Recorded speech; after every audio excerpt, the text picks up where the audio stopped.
ये कहानी जेल में बंद फ्रैंक पेरी नाम के एक आदमी से शुरू होती है। उस वक्त वह गहरी सोच में डूबा हुआ था और उसके चेहरे से साफ झलक रहा था कि वह कुछ ऐसा करने वाला है जो उसने अपनी जिंदगी में पहले कभी नहीं किया। थोड़ी ही देर बाद फ्रैंक अपने कमरे से बाहर निकलता है और जेल के सबसे खतरनाक कैदी रीजा के कमरे तक पहुंच जाता है। दूसरी तरफ जेल के लॉन्ड्री रूम में 4 कैदी चुपचाप जेल से भागने की तैयारी कर रहे थे। उन्होंने नाली का ढक्कन हटाया, जमीन में एक छेद बनाया और एक एक करके नीचे उतरने लगे। लेकिन ब्रोडी वहीं रुक गया क्योंकि वह अपने खास दोस्त फ्रैंक का इंतजार कर रहा था। असल में उन सब का प्लान फ्रैंक के साथ मिलकर भागने का था, लेकिन आखिरी वक्त पर फ्रैंक की जगह लेसी वहां आ पहुंचा। काफी देर तक वेट करने के बाद आखिरकार ब्रोडी भी उस गड्ढे में कूद गया, मगर जल्दी में वह अपनी टोपी वहीं भूल गया। कुछ समय बाद फ्रैंक भी वहां पहुंचा। वह बुरी तरह घायल था, लेकिन उसने वक्त बर्बाद किए बिना ब्रोडी की टोपी उठाई और सीधे गड्ढे में कूद गया। असल में कुछ महीने पहले तक फ्रैंक भी बाकी कैदियों की तरह जेल में एक नॉर्मल जिंदगी जी रहा था। उसका काम लॉन्ड्री रूम में कपड़े धोने का था। धीरे धीरे वह इसी जिंदगी का आदी हो गया था क्योंकि उसे उम्र कैद की सजा मिल चुकी थी और बाहर जाने की कोई उम्मीद नहीं बची थी। जेल ही उसकी पूरी दुनिया बन गई थी। वह ज्यादातर समय अकेला रहता था और जेल के सबसे खतरनाक कैदी रीजा से दूरी बनाकर रखता था। लंबे वक्त तक जेल में रहने के दौरान फ्रैंक के कुछ दोस्त बन गए थे। एक दिन जब वह काम खत्म करके अपने कमरे में लौटा तो उसने देखा कि उसका साथी अपना सामान पैक कर रहा है। उसकी सजा पूरी हो चुकी थी और वह घर जाने की तैयारी में था। उसी वक्त बाकी कैदी नए आने वाले कैदियों को देखने के लिए खड़े थे। नए कैदियों को एंटी बैक्टीरियल पाउडर लगाकर लाया गया था और उन्होंने अंडरवियर के अलावा कुछ नहीं पहना हुआ था। यह सब देखकर रीजा का भाई टोनी सबसे ज्यादा खुश था। वह इतने लंबे समय से जेल में था कि कैदियों को छेड़ने में ही उसे मजा आने लगा था। उसकी नजर लेसी नाम के एक नए लड़के पर टिक गई। कुछ देर बाद सभी कैदियों को उनके अपने कमरों में भेज दिया गया और लेसी फ्रैंक का नया सेलमेट बन गया। लेकिन फ्रैंक को उसमें कोई खास इंटरेस्ट नहीं था। जब लेसी ने उससे बात करने की कोशिश की तो फ्रैंक ने उसे पूरी तरह इग्नोर कर दिया। उसी शाम फ्रैंक को एक खत मिला। वह पिछले 14 सालों से अपने परिवार को खत लिख रहा था, इस उम्मीद में कि एक दिन उसकी बेटी जवाब देगी। लेकिन इतने सालों में उसे एक भी जवाब नहीं मिला था। उस दिन जो खत आया वह उसकी पत्नी की तरफ से था। उसमें लिखा था कि ड्रग ओवरडोज की वजह से उसकी बेटी हॉस्पिटल में भर्ती है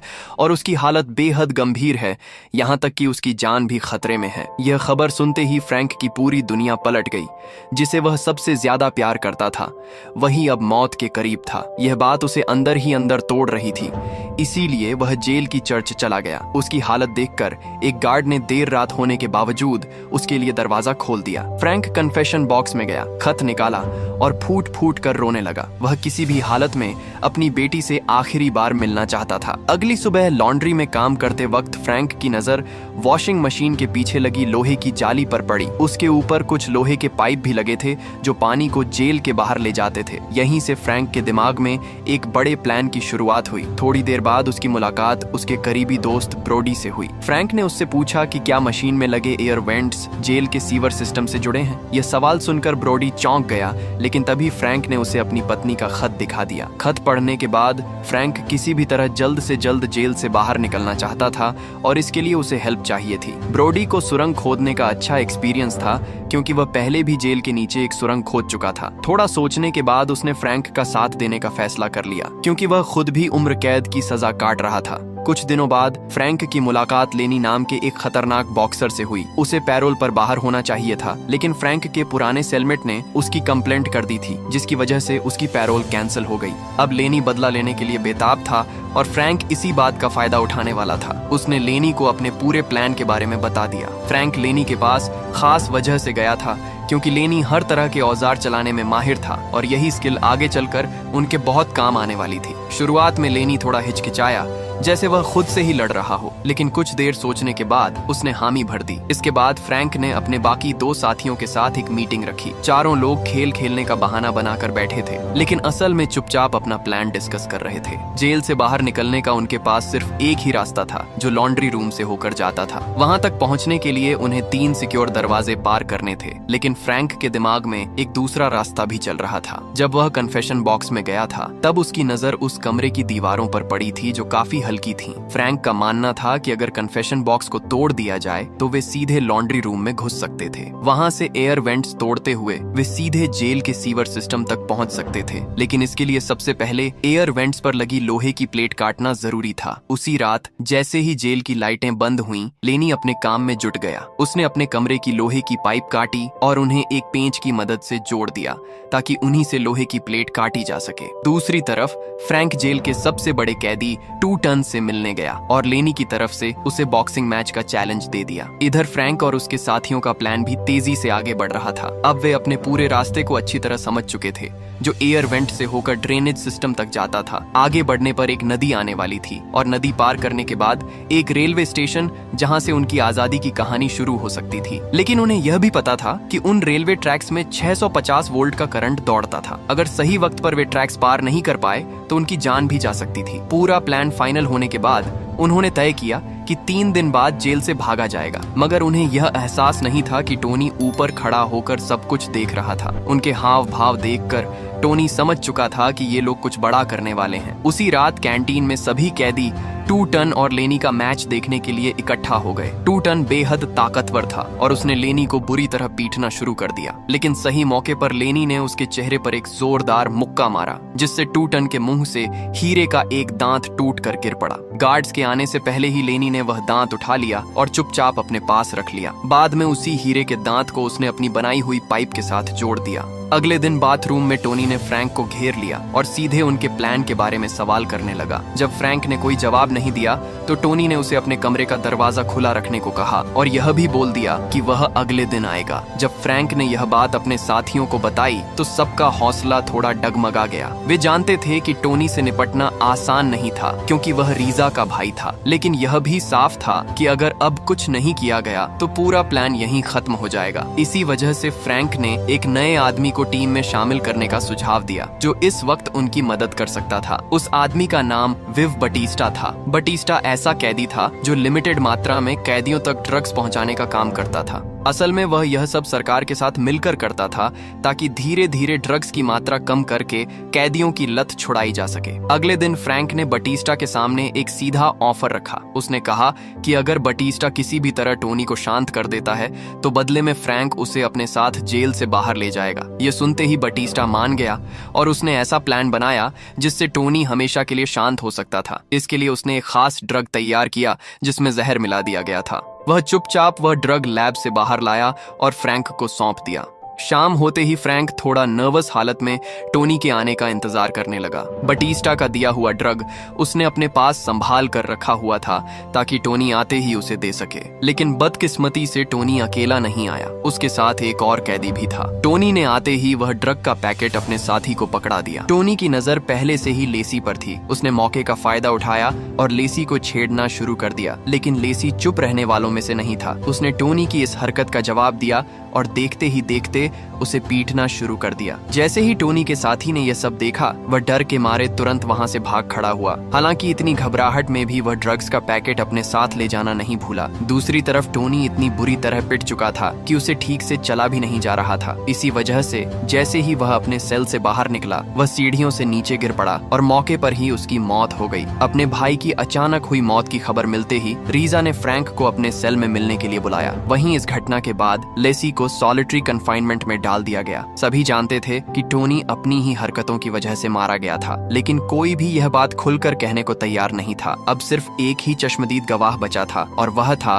फ्रैंक। टोनी के साथी की भी जहरीले ड्रग्स लेने से मौत हो चुकी थी, इसलिए रीजा फ्रैंक के मुंह से पूरी सच्चाई जानना चाहता था कि आखिर उसके भाई के साथ हुआ क्या। इसी मकसद से उसने उसी रात फ्रैंक को अपने सेल में बुलाया, लेकिन बदकिस्मती से उसी रात फ्रैंक और उसके साथियों ने भी जेल से भागने का प्लान बना रखा था, जिसकी शुरुआत पहले ही हो चुकी थी। तब तक उसके सारे साथी जेल के अलग अलग कमरों में बंद होकर अपने अपने हिस्से का काम करने में लग चुके थे। इसी बीच फ्रैंक को बताया गया कि उसकी पत्नी उससे मिलने आई है। उसने फ्रैंक को यह खबर दी कि उनकी बेटी की उसी दिन सुबह हॉस्पिटल में मौत हो चुकी थी। यह सुनते ही फ्रैंक पूरी तरह टूट गया। अब उसके पास जेल से भागने की कोई वजह नहीं बची थी, क्योंकि वह यह सब सिर्फ अपनी बेटी से आखिरी बार मिलने के लिए ही कर रहा था। थोड़ा सोचने के बाद फ्रैंक ने तय किया कि चाहे देर हो चुकी हो, लेकिन वह लॉन्ड्री रूम में बने उस गड्ढे में कूदेगा। अब कहानी फिर उसी मोड़ पर पहुंच गई जहां से इसकी शुरुआत हुई थी। जिस रात सभी कैदी भाग रहे थे, एयर वेंट के पास पहुंचते ही लैनी ने अपनी बनाई हुई पाइप निकाली और लोहे की प्लेट काटना शुरू कर दिया। जैसे ही प्लेट हटी, उनके सामने ड्रेनेज सिस्टम खुल गया। अब उन्हें इन्हीं पाइपों के अंदर रेंगते हुए उस नदी तक पहुंचना था जो जेल के पास से गुजरती थी। कई मुश्किलों का सामना करने के बाद आखिरकार वे सभी सीवर के आखिरी सिरे तक पहुंच गए। वहां जाकर उन्हें पता चला कि आगे का रास्ता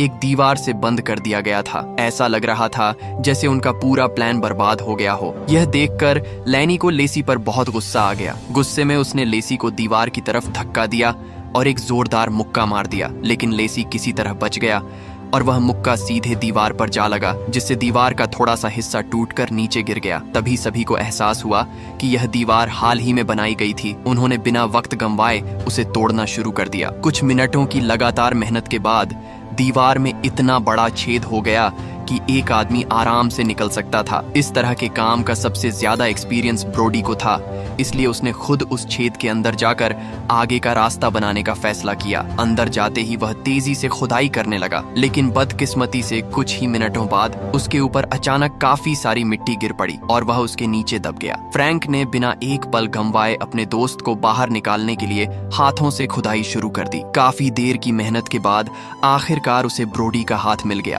ब्रोडी पूरी तरह होश में नहीं था, लेकिन वह जिंदा था। इसके बाद वे बारी बारी से ब्रोडी को अपने कंधों पर उठाकर आगे बढ़ने लगे। थोड़ी देर चलने के बाद वे एक खाली रेलवे स्टेशन पर पहुंच गए। इसका मतलब साफ था कि वे सही रास्ते पर थे। उधर लेसी ने भी फ्रैंक की मदद करने की कोशिश की, क्योंकि उसके पैर से काफी खून बह रहा था। इसके बावजूद उसने सभी से कहा कि रुकना नहीं है और आगे बढ़ते रहना है। तभी उन्हें कुत्तों के भौंकने की आवाज सुनाई दी। इसका मतलब था कि पुलिस अब उन्हें ढूंढ रही है और हालात जिंदगी और मौत के बीच पहुंच चुके थे। इसी वजह से उन्हें मजबूरी में अपने घायल साथी ब्रोडी को पीछे छोड़ना पड़ा। आगे उनके सामने एक छोटा सा तालाब था। उसे पार करना आसान नहीं था, क्योंकि लैनी को तैरना नहीं आता था। इस वजह से उसके लिए यह और भी मुश्किल हो गया। फिर भी तमाम परेशानियों के बावजूद वे किसी तरह तालाब पार करके रेलवे ट्रैक्स तक पहुंच गए और सब कुछ प्लान के मुताबिक चलता नजर आया। लेकिन तभी अचानक बटिस्टा का पैर पट्टरियों में फंस गया। हालात और भी खतरनाक हो गए, क्योंकि उसी वक्त एक ट्रेन तेजी से उनकी तरफ आ रही थी। लैनी ने अपने साथी की जान बचाने की कोशिश की, लेकिन इसी कोशिश में वह खुद भी ट्रेन की चपेट में आ गया। अब वहां सिर्फ फ्रैंक और लेसी ही बचे थे, जो ऐन वक्त पर साइड में हटकर ट्रेन से बच गए। इसके बाद वे दोनों ट्रैक से निकलकर रेलवे स्टेशन पहुंचे। वहां कपड़े बदलने के बाद उन्होंने एक दूसरे को आखिरी बार अलविदा कहा और अब फ्रैंक उन सीढ़ियों पर खड़ा था जो उसे लंदन शहर की सड़कों तक ले जाने वाली थीं। लेकिन असली सवाल यही था कि आखिर फ्रैंक जेल से भागा ही क्यों। सच तो यह था कि जब वह पूरी तरह से टूट चुका था, तब उसने लेसी से कहा था कि वह उसकी जगह वहां से निकल जाए। इसके बाद फ्रैंक ने लेसी को प्लान के मुताबिक हर छोटी बड़ी बात समझाई और उसे जल्द से जल्द भाग जाने को कहा। यहीं से इस कहानी की असली शुरुआत होती है। फ्रैंक जानबूझकर तेजी से रिजा के कमरे की तरफ बढ़ा। वहां पहुंचते ही उसने उलटी सीधी बातें करना शुरू कर दी, ताकि उसके दोस्त आराम से भाग सकें और उन्हें ज्यादा से ज्यादा वक्त मिल जाए। इधर फ्रैंक ने रिजा को इतना ज्यादा भड़का दिया कि गुस्से में आकर रिजा ने उस पर चाकू से हमला कर दिया। कुछ ही सेकंड में गार्ड्स वहां पहुंच गए और फ्रैंक की मरहम पट्टी करने लगे। अपनी बिगड़ती हालत में फ्रैंक असल में यह सिर्फ कल्पना कर रहा था कि वह भी अपने साथियों के साथ जेल से बाहर निकल रहा है। हकीकत में उसने अपनी जान को दांव पर लगाकर अपने दोस्तों के लिए वक्त खरीदा था, ताकि वे आजादी की सांस ले सकें। कहानी के आखिर में भले ही असल जिंदगी में ऐसा नहीं हुआ, लेकिन अपने दिमाग में फ्रैंक लंदन की सड़कों पर अपनी बेटी से मिल रहा था, जो न जाने कैसे जिंदा थी। और इसी के साथ हमारी मूवी यहाँ पर एंड होती है। आई होप आपको ये कहानी अच्छी लगी होगी। अगर वीडियो पसंद आई हो तो इसे लाइक करें और चैनल को सब्सक्राइब करें। मिलते हैं अगली वीडियो में नई कहानी के साथ।